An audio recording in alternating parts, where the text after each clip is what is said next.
Welcome back to Claimed by Him Season 2. I'm Lisa Keaton, and I'm thrilled to continue this walk with you as we explore faith through the lens of everyday life. From heartfelt devotionals to personal reflections, this season is all about discovering what it truly means to live a life claimed by God.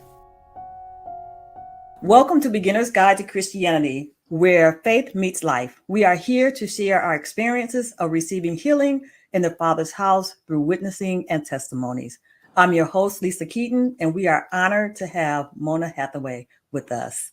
Welcome. Thank you. Mona is the children's ministry leader at her church because she has this compassion and love for children. She's also a blogger who writes about her walk with God, and she's currently working on a family devotional to help parents dive deeper into the Word of God with their children. Our topic for today is God's healing after disappointment, failure, and grief. So once again, I just want to say thank you. Thank you for coming on. We really appreciate it. Yeah, no problem. I'm glad to be here. All Thanks for right. asking. You're welcome. So share with us a little bit about your healing journey with God. Yeah, you and I talked when we were originally talking about this, how healing takes all sorts of different paths. There's Yeah. physical healing, there's spiritual healing, there's emotional healing. And I think we kind of gravitate to the physical healing because it's very supernatural and, it's totally God. But I don't ever want to discount the spiritual and emotional healing that we get, because that is just as supernatural. Yes. Because God does a work in us that we can't do for ourselves. So that's kind of my story. God has done a work in my life spiritually and emotionally. Um, in 2009, my mom passed away, and yeah, it's part of life. It was just fast, and so I don't really like to feel sad. That's an emotion I try to avoid. But when something like that happens, you feel sad. Yes. And so working through all of that, I realized that there was some other things that I hadn't really been processing. And you know how you go through life and you're just busy and you aren't as dialed in as you should be. Well, when you go through grief like that, you start to dial into stuff, and I realized that there were some problems in my marriage, and because I was feeling very alone, and I felt alone in parenting, I felt alone in my marriage, I felt alone in my church. Wow. And it was just a space where God was, I think, really trying to get my attention. I think part of that is because as humans, we often seek validation from other people. And that's where we get our significance. And that's where we get the, you're okay, you're not a weirdo. Although I am kind of. And that's okay. But God used that to kind of start my pathway to healing, I would say. He brought along a good friend, and together, we dug into the Word of God. And that's one thing that I will say is crucial on any sort of healing journey, is to be in the Word. Yes. Because it's alive and it will change you if you let it. Yes, it will. And so that really was a beautiful thing. I started writing at that point with my friend. We started our blog, and really just writing all the things God was doing in my heart. Right. And he was doing a lot in there. But one of the things that I realized is that I love peace. I don't like to argue. I don't like confrontation. And so what I found is, in order to avoid that, I would often excuse sin. And God had to do a work on my heart that, no, you have to call sin sin. He calls sin sin. And you have to do it in your own heart, and you have to do it, as he leads you with the people that are closest to you. And So in 2016-ish, I really made the commitment that, okay, Lord, I'm going to surrender my desire for peace to you and what you're telling me to do. And so um, I started calling sin. And funny thing, people don't really like it when you do that. No. So, and I understand that, but I was going to counseling at that point, and really trying to fix what was going on in my marriage. My husband, and I don't want to paint him in a bad Negative light, light. but Right. he had some stuff that he needed to work through, Mhm. and he wasn't really doing that. Um, and so God asked me to call him on it. Right. And, I started doing that. So it was a year of a lot of, you can't say that. You need to engage. Um, you need to help parent. You need to be present. All of Mhm. those things. Those Right. conversations that we had in private became not as private Mm. because I was losing my kids because of what he was doing. Right. So finally in 2017 in December, I asked him to leave, and we separated. Okay. And in my mind, you know how that goes. I was like, oh, this is going to be like 6 months, maybe a year tops. My husband's going to get that jolt that he needs to turn things around, and it'll be great. It's all going to work out. And that was really what I thought was going to happen. Right. Um, but 6 months turned into a year, and a year turned into two. And the next thing I knew, it was I entered a very dark valley Oh, wow. because things didn't look the way I thought they would. Mhm. I was like, here I am, Lord, I'm doing what you told me to do. And the thing of it is, God doesn't ever say how it's going to work out. We get this True. idea that, oh, this is how it's going to be. And he never promised that. He says, in Isaiah, that when you walk through the floods, he's going to be right there with you, but he's not going to take the flood away. That Right. flood's still going to be there. When you walk through the fire, he'll walk through it with you, Mhm. but that fire's still going to be there. Yes, it is. And so I really, I was struggling in my humanity. I was struggling because I was hurting so much. I had always wanted to be married, and I'd always Mm. wanted to be a mom. And I couldn't see us resolving these The issue. issues. Right. And time just kept dragging and dragging, and things just got worse, really. Mhm. And then in July of 2020, my husband passed away. Oh, Um, sorry. yeah, Yes. it's okay. Um, it's all part of my story. The thing of it is that in Romans 8:28, it says that God works all things together for our good. Good. Yes. And the thing that we don't always think about in that verse is the fact that God is working on our behalf. He's actively working on our Yes. behalf. And, I can look back now at those days in 2020, um, before then, when things weren't going the way that I thought they would. Right. Um, I know that God was working, and I know that He was doing a work in my heart so that I would be more like Him. Right. Um, and so, anyway, when my husband passed away, we were in a fractured state. Like, we weren't. He couldn't even say my name. He was so mad at me, Oh, and wow. it was.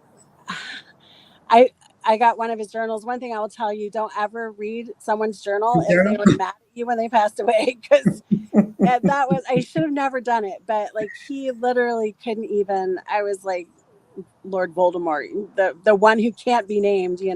Right. He was so mad at me, and I get it. He didn't understand. Um, he didn't understand, but anyway, One of the hardest things to do is to acknowledge that you're wrong yeah, and to work on it. yeah, And he had a really hard time with acknowledging that anything was wrong yeah, and working on it. But a lot of times it's amazing because I would have thought that it would have worked out too. Because a lot of times when you separate or you make a huge change, right, one of the people will wake up, right. and then they'll be like, oh, but he never woke up. He just stayed No, in his state. But yeah, like you said too, God never promised you the outcome. no, He only takes you through the journey. And that's right. so you never know what you're going to get on the other end. Yep, And sometimes that can be really scary. So I can see being in a dark spot because we imagine what it's going to be like, right, but that's our imagination. That's right, not something that was told to us. exactly, So that, exactly. yeah, it doesn't work out like you think. And so No, you're going to this state of depression because your mind is saying, this is the way it should be. This is the way it right, should be. This is the way it right, should be. I love this person. This person loves me. And we should be able to come back together. And right. then when it doesn't, it's a Yeah, heartbreaker. right. Well, Yeah. and that's the thing. The reason why I asked for the separation is because I loved him so much. Right. Like I was willing to separate from him so that he could get things right with the Lord. Right. And because he was a believer, and I think the thing of it is I grew up in independent fundamental Baptist churches. So the very strict, when I was growing up, if you wore pants, like that was frowned upon. It was Oh, just wow. very legalistic. Mm-hmm. And so he also grew up in that kind of environment. And what that does is it gives you something to do to be righteous. So if Mm, you look right on the outside, then you're right on the inside. And I think that was really his one of his bigger struggles was there was so much pride in that. right. I go to church every week. I tithe. I sing in the But that's like the choir. I do all this. Pharisees. Yes, It's a lot like the Pharisees. very much so. That doesn't give you a relationship with Christ. And No. then you started to change. That's the kicker that you Yep. started to change, and then he never did. Yep. Yeah. Exactly.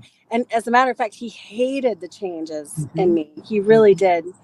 I asked him. I knew. I knew that we were in serious, serious trouble when I asked him. I had written one blog, in particular, that was he also had a degenerative disease. Okay. And it was part of his struggle, because he was disabled and so Right. super unhappy with life. And I understand that. Um, but that's not for the Christian. I'm just going to say we can go through hard things, but God asks us to be grateful for all that he has given us. Yes. Um, But but sometimes when you're in the depression state, yeah, it's hard to be able to, pull yourself out. for sure. Even with working with God, if you don't go get counseling, you don't go get help, you don't surround yourself with positive people, Yep, that could be a hard and be a challenge. And for he sure. probably was going through that challenge. Yep, yep.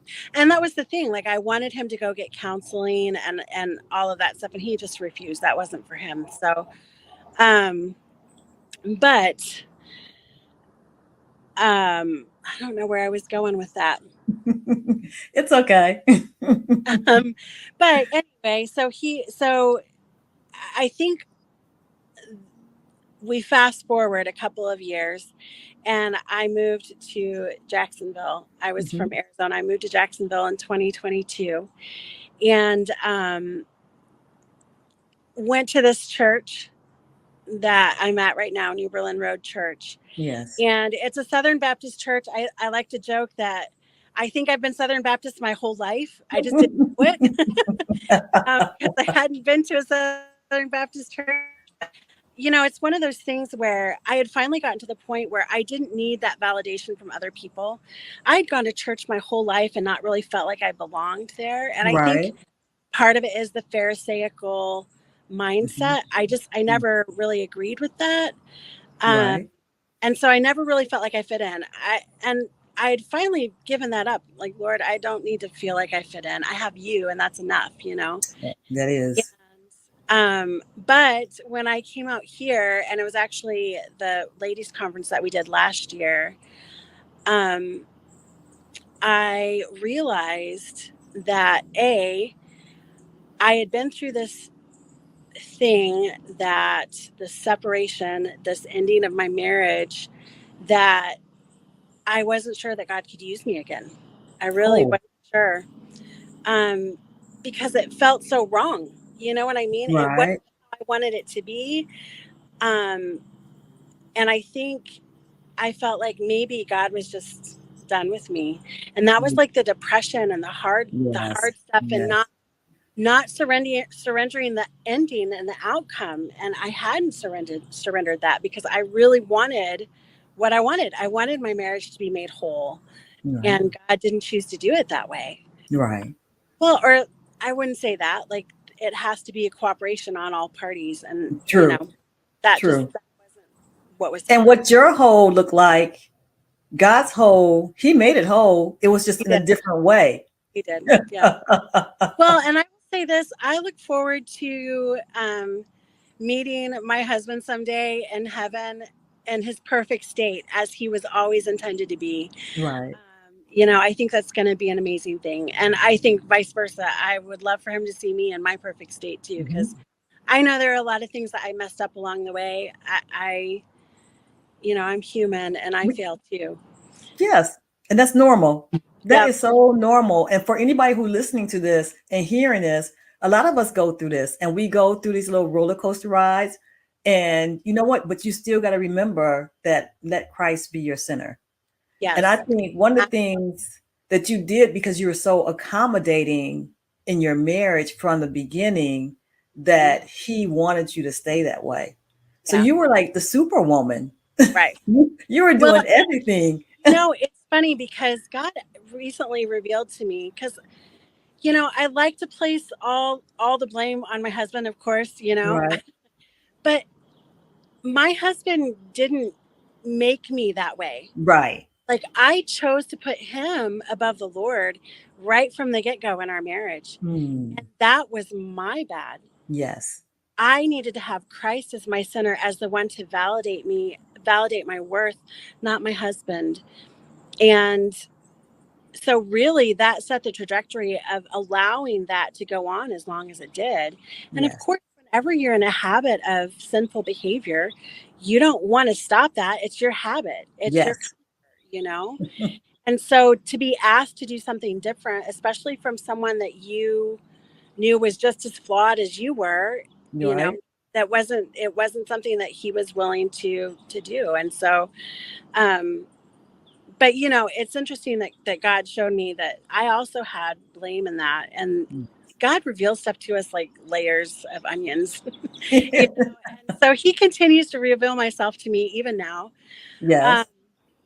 but through all of that, I went through a really dark time. But I had 3 kids, Hmm. and I had to be strong for them. I am a stuffer of emotions, so I just stuff those things down that I don't want to feel. I'm like, oh, I deal with that later. And really, when I moved out here, I hadn't dealt with a lot of stuff. During that time, my oldest daughter also, after we had separated, of course, I couldn't be everywhere at once. Right. My husband was disabled, and so he was home all the time Right.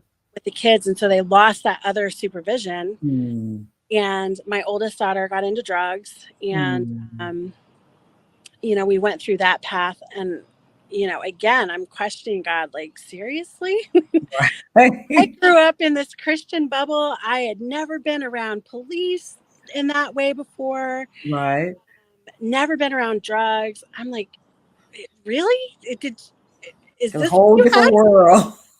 You know, I don't, I was like, I'm not sure you got the right mom for this one.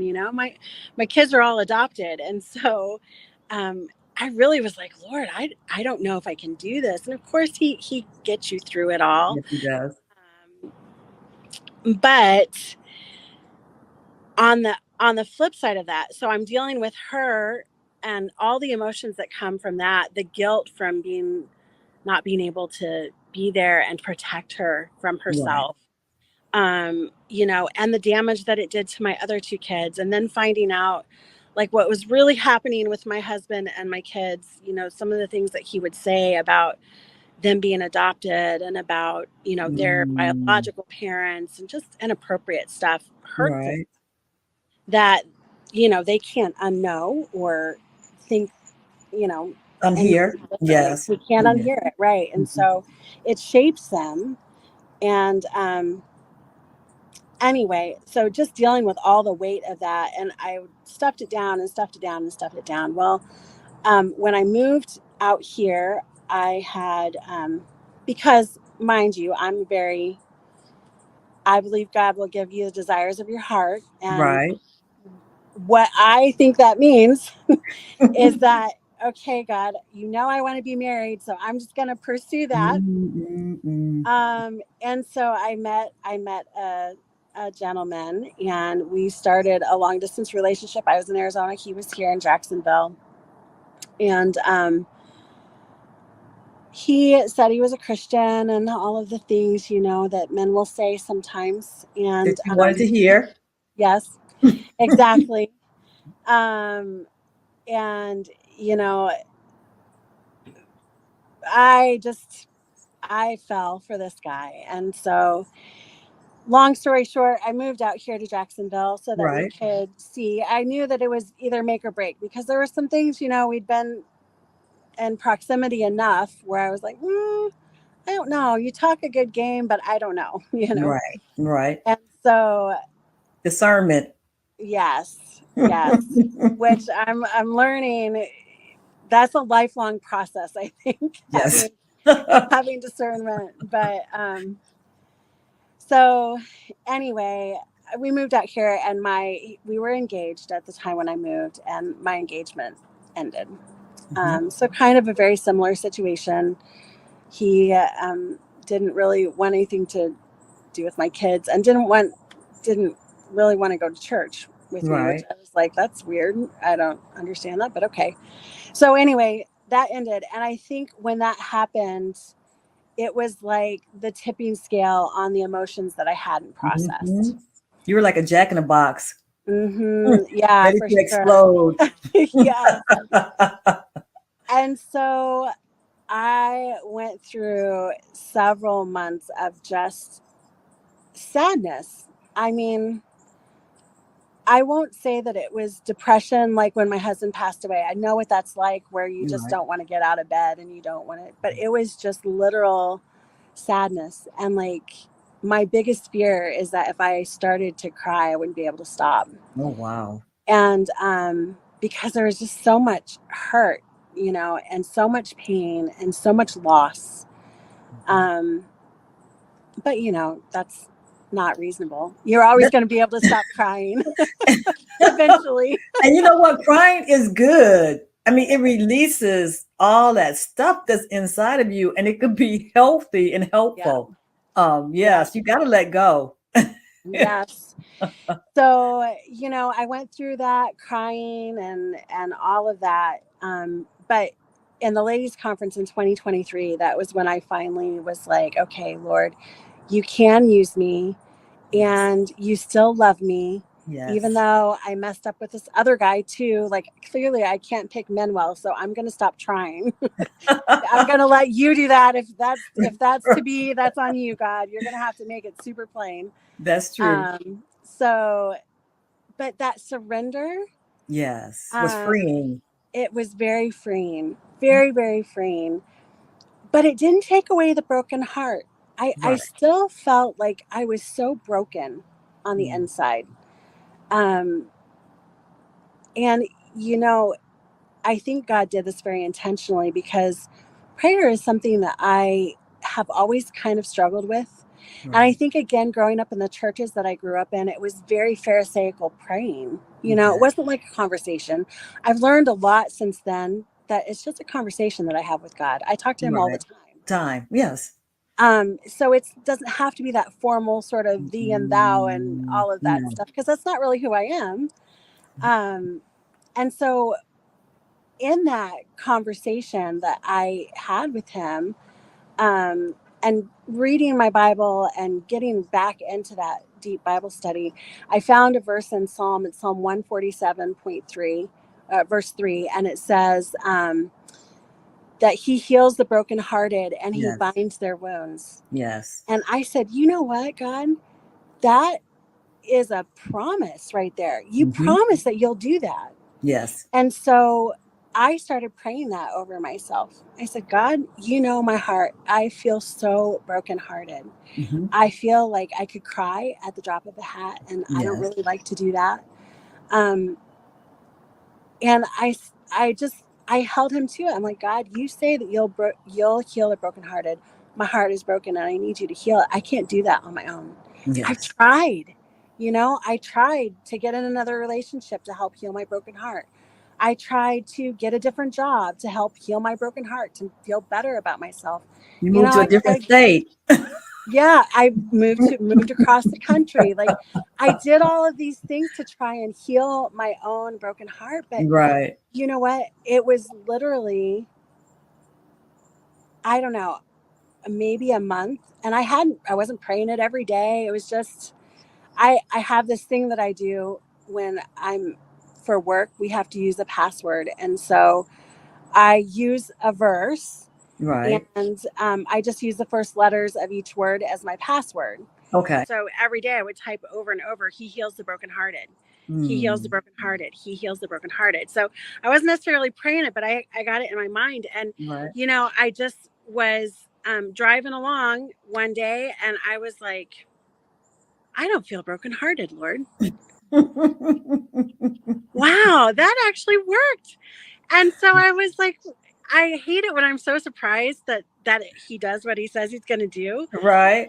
But he does what he says he's going to do. And so, I mean, life isn't always perfect. I still have hard things that I'm walking through. Right. But, I don't feel that brokenheartedness. Like, I felt like I would never not have a broken heart. And that's just Right. completely gone. Well, I'm so happy that he kept his promise. But the other thing I thought about that you do, you are a singer too. So praise and worship is a Yeah. way to heal too. And you're singing and you're praising and For sure, for sure. And I love to sing, and that's one of the things I know when I'm having trouble is I don't sing. I sing all day long, so I drive people nuts at work, but sorry about it. I'm always humming a tune, so it's the first thing to go when things aren't right in my heart, though. So I know it's a good so indicator. it's a trigger. So when you stop singing, something's wrong. But that's when you should sing the most. Absolutely. Be intentional about it then. Yes, that is, yeah. For This sure. has been, God has had you on a wonderful journey. Yeah, you And have. I'm glad you came out on the good side, that you Me. still in his word, you still in doing what he asked you to do, you still being a part of the children's ministry because this will be a blessing to them. Yep. And yeah, he can use you no matter what you go through. Oh, for sure. And you know what? He brings you through that stuff for a reason. He has made me way more compassionate than I would have been had I not walked through the things that I've walked through. Yes. And every bit of pain that I've gone through in my life, he has used it. Yes.